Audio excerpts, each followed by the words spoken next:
Good evening. I want to tell you a story. Since I was a child, I loved the art of storytelling, fairy tales, and folklore.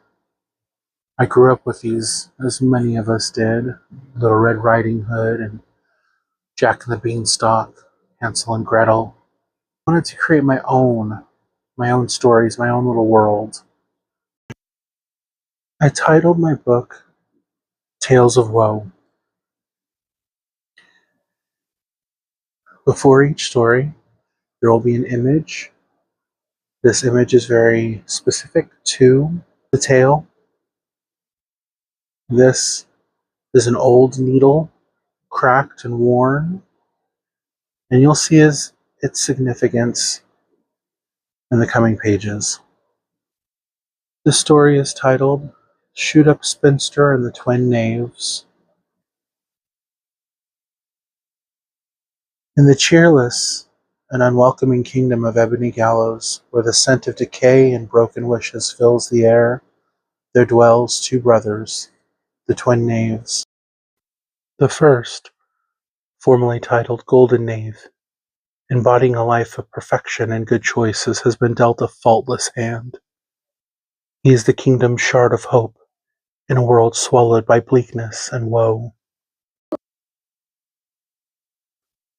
The counter to all the Golden Knave's grace would be his brother, Fallen Knave, a shell of unfulfilled passions and ruptured dreams surrounded by shadows of failure. The heartache within Fallen Knave is worn on his shoulder. He knows that he will never be like his brother, and the kingdom's people make sure he never forgets that. Apart from having the appearance of tarnished golden cupids, the twins share nothing in common. Where one is triumphant, the other sees himself defeated in every endeavor.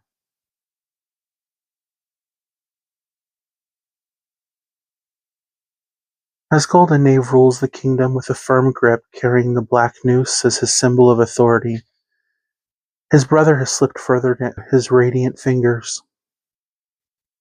He carries with him hope, like coins in his pocket, that there will be soon a time when his brother will see his light and reach for it. He has only ever desired the best for him and everyone else in the kingdom. On the other hand, Fallen Knave has begun to accept his limitations, asking his brother many times, "Why haven't you given up on me?" Others already have. It's only a matter of time. To which Golden Knave responds, "It is not in my character to give up. I simply cannot leave you in darkness." Ah, but don't you see? You are the light, and I am the dark. It has been this way since birth. There was a truth in this, Golden Knave thought to himself. Since their genesis, it has been as if there was a fog of grayness that has surrounded his brother. Down a back street, past the marketplace, having escaped his brother's close watch, Fallen Knave finds himself wandering alone, veiled from sight. He is searching for her, a particular figure, the essence of the transcendent high, a peddler of temporary solutions. Was she human? He could not be sure, but she always managed to help lift his spirits with her otherworldly syringe. That charcoal-colored liquid removed from her very veins and placed within his was what he desired. There she stood past the house of prayer. At first glance, the average person could tell there was something irregular about this figure. Her form frail yet strong, her hair a yellowed white and brittle like spun sugar in a large mass on top of her head. In addition, what makes this figure so unsettling to gaze at is that her eyes have glazed over, giving the impression of two marble spheres devoid of any life. This was the Shoot-Up Spinster.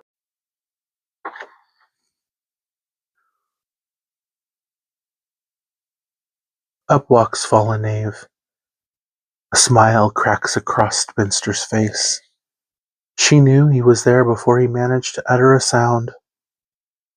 "There you are, my loyal royal customer." Her voice is chilled, carrying with it a frost. "I need your gift," says Fallen Knave. "Of course you do. Men and women alike desire my gift, but as you know, there is a price that must be paid. Not in coin, but something far more valuable."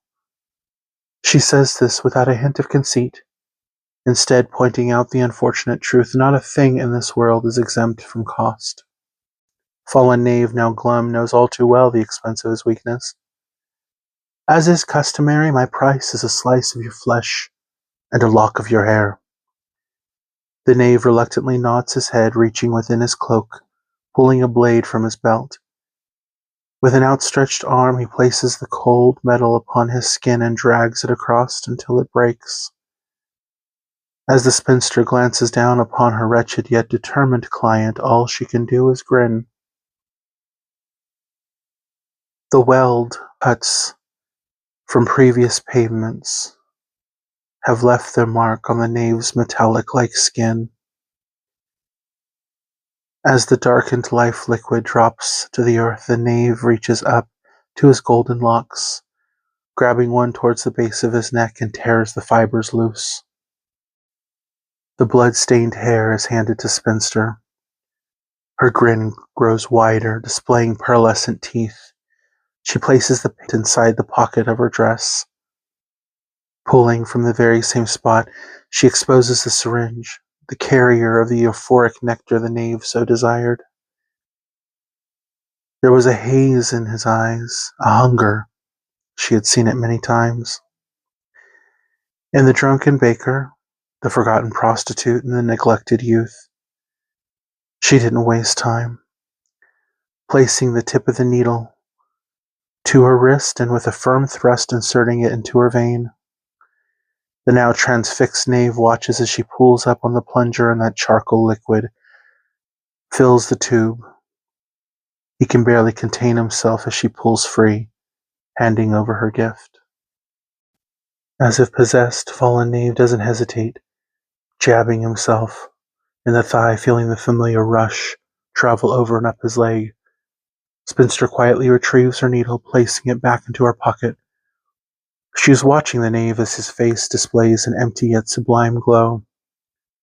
All too soon the glow begins to dissipate. It wasn't long before the knave returns back to his murky self. Why doesn't it last as long? You're becoming accustomed to my gift. You've ingested too much. I want more. I'll pay anything. Take all my hair if you must. The look on her face is unchanged.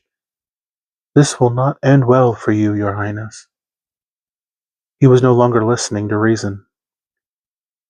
It was at this moment he took the blade to his still beautiful head. Just as he was about to strip away all his locks, from behind came a light, followed by a deep voice. "Brother, stop." Fallen Knave had been caught. Spinster remained still, wanting to see how the situation would unfold. "How can you ingest this creature's disease? She's poisoning you. And you, how could you do this to him?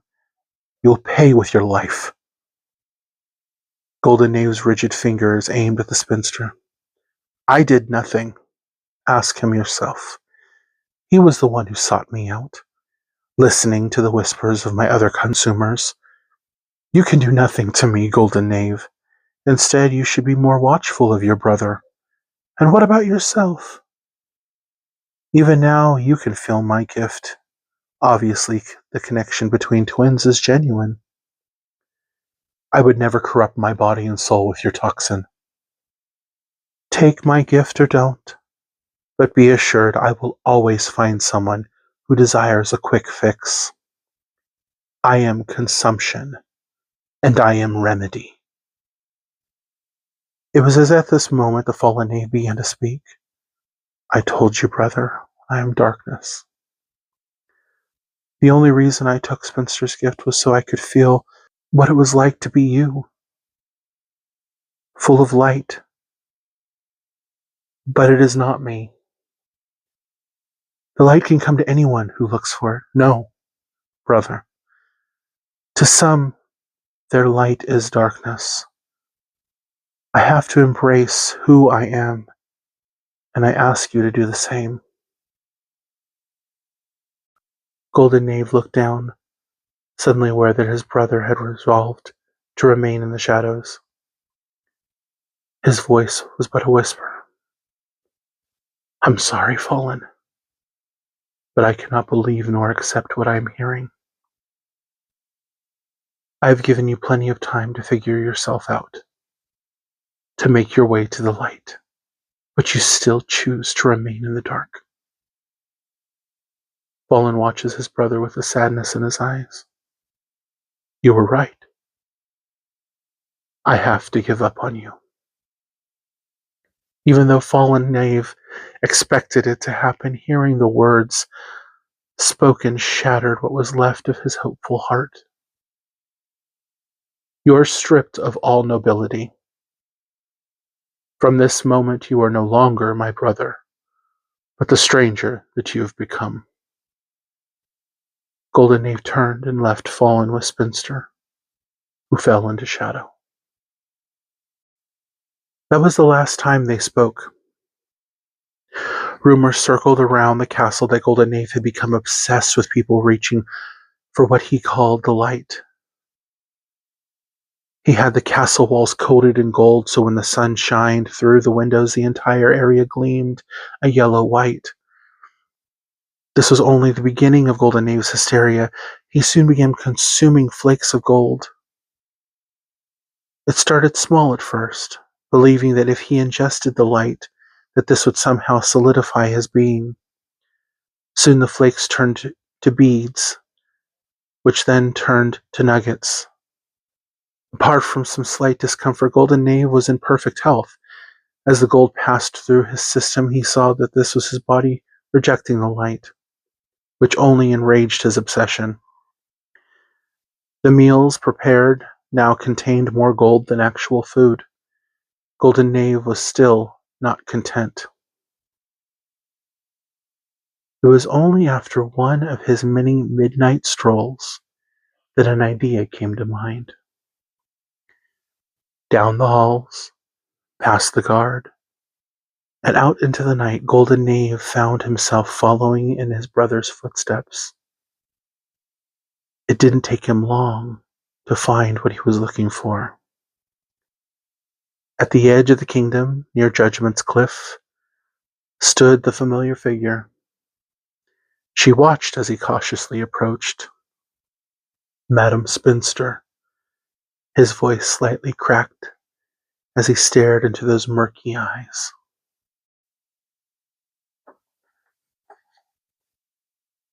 A smile gleamed. I knew it was only a stretch of time before our paths would cross again. Golden Knave, now looking at the ground ashamed. I sought you out to request a favor. Unimpressed, Spinster spoke, as does anyone who speaks to me. What is it, I wonder, that Golden Knave desires from me? I've been trying to consume the light, my light, and for all my attempts I have failed. I was curious, could you inject me with what I desire? It really is no concern of mine, but I have to ask why. The treatment of your brother suggests that you are better than him. Above all of this, there was a hint of sarcasm in her tone. I am not him. I am doing this so the people can have something to aspire to. This brought out a laugh from the spinster, a witch-like cackle that lingered and echoed in the air. What? Why do you laugh? She abruptly stopped. The line of your hypocrisy is very thin, my lord. I don't want to lecture. What's done is done. Now what will it cost me? She stood there, motionless for a moment, but finally spoke. Like your brother. My price is a lock of your hair and a slice of your flesh." Golden Knave looked down. He knew what he was doing was for the greatness of his kingdom. So, like his brother, he pulled a royal dagger from his waist, and with a grimace sliced across his forearm. His blood traveled to the ground just as he reached up and cut at his wheat-colored hair. Spinster held out her gnarled hand, fingers sharp and black as obsidian. "I accept your payment, but I must warn you, there is no return from where you're traveling. As I said, it is for the greatness of the kingdom." Spinster dipped her head, confirming his decision. From her pocket, she retrieved the familiar syringe and placed the needle to her vein.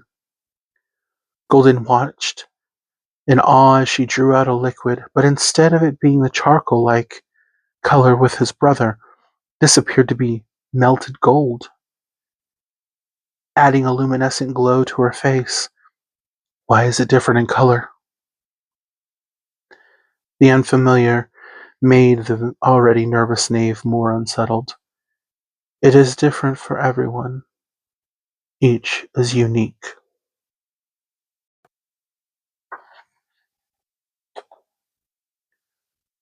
Spinster handed Golden Knave the syringe. It felt heavy in his hand.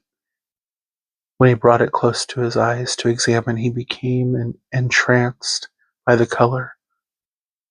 His nerves were beginning to get the best of him, but he knew he was making the right decision. He gently placed the needle tip to his wrist and began to inject the gold. Seconds passed as he emptied the tube, after which he returned it to Spinster. "The light! I can see the light! It is everywhere! I need more. How much can I have?" Still in his gilded high, Golden Knave knew that this was what he was searching for. "My lord, you have had enough." This angered him. "I will tell you when I have had enough. Now I want more. Here, take your payment." He slashed at his beautiful skin, tearing the flesh. Soon after, he began to chop at his hair. "Take this. Now give me what I desire." "As you wish." Like before, she plunges into her vein and extracts the now golden liquid. "As I told your brother, this will not end well for you, your highness. And like I told you, I am not my brother." He says this with a sneer, and snatches the syringe away from Spinster. She glares at the Knave. "So be it." He stabs the needle in near the first spot. It doesn't take long before the light becomes too much for him to handle. "What's happening? It's too bright, I can't see. What have you done to me, sorceress?" "I warned you. You've consumed too much." Her voice is trailing off. Golden Knave soon realizes that he is all alone. His sight is still blinded, but he realizes if he keeps his head down, he can just make out the shadows of the ground. Deep into the night, he manages to stumble back to the castle. His stomach is beginning to cramp, and his limbs have become heavy.